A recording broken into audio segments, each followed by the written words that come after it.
नमस्कार, मैं हूं संगीता राय। पूर्वांचल एक्सप्रेस न्यूज़ की इस वेब पोर्टल में आपका स्वागत है। आइए देखते हैं इस वक्त की बड़ी खबर।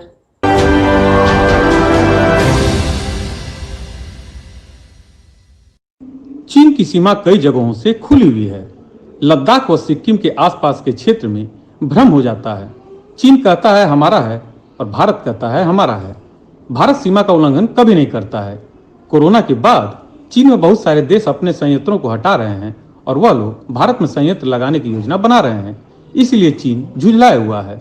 उसने योजनाबद्ध तरीके से यह दुस्साहस किया है, पर देश सुरक्षित है। बीजेपी की दूसरी पारी की सरकार बने एक साल पूरा होने पर बीजेपी के खीरी सांसद अजय मिश्र टेनी ने एक कार्यक्रम कर अपनी एक साल की उपलब्धि पर एक पुस्तक का विमोचन किया और जनता और कार्यकर्ताओं को एक एक कर खीरी में जितने भी काम किए हैं वो बताएं। संसद में वह कितना अपनी बात को रखे हैं उस पर भी प्रकाश डालें। इस कार्यक्रम में सोशल डिस्टेंसिंग की धज्जियां उड़ाई गईं।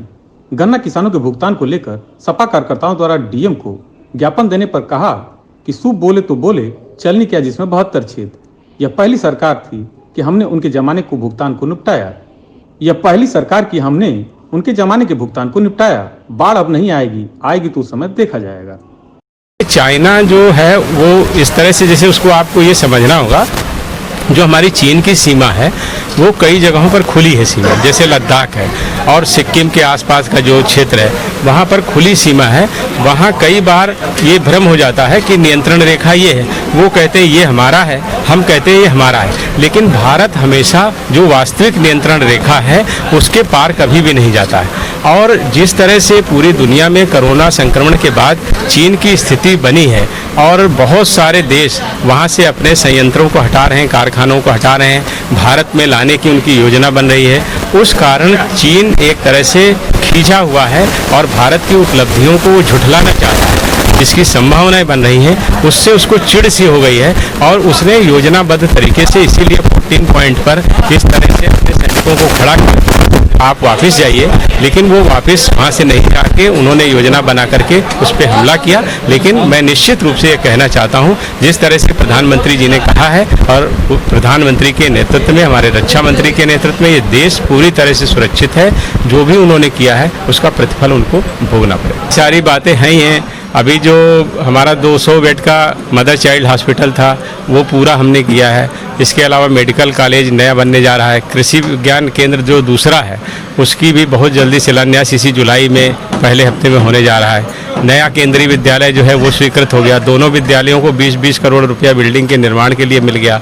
इसके अलावा बहुत सारे बंधों का निर्माण हुआ। 2 पावर हाउस हमारे बने, इधर जो अपना गोला एक विधानसभा में, कोयल में।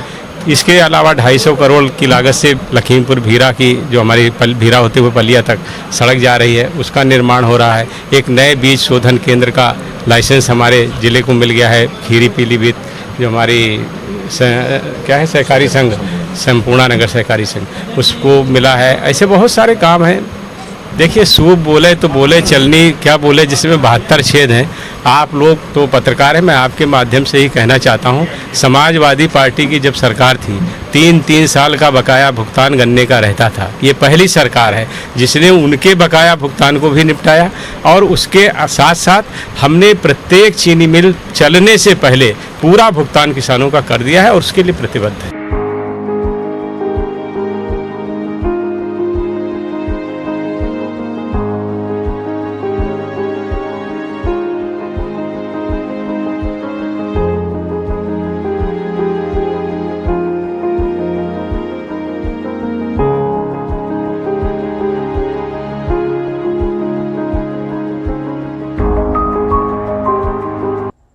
अगर आपको हमारी खबर पसंद आई हो तो हमारे चैनल को लाइक, सब्सक्राइब और शेयर जरूर करिए।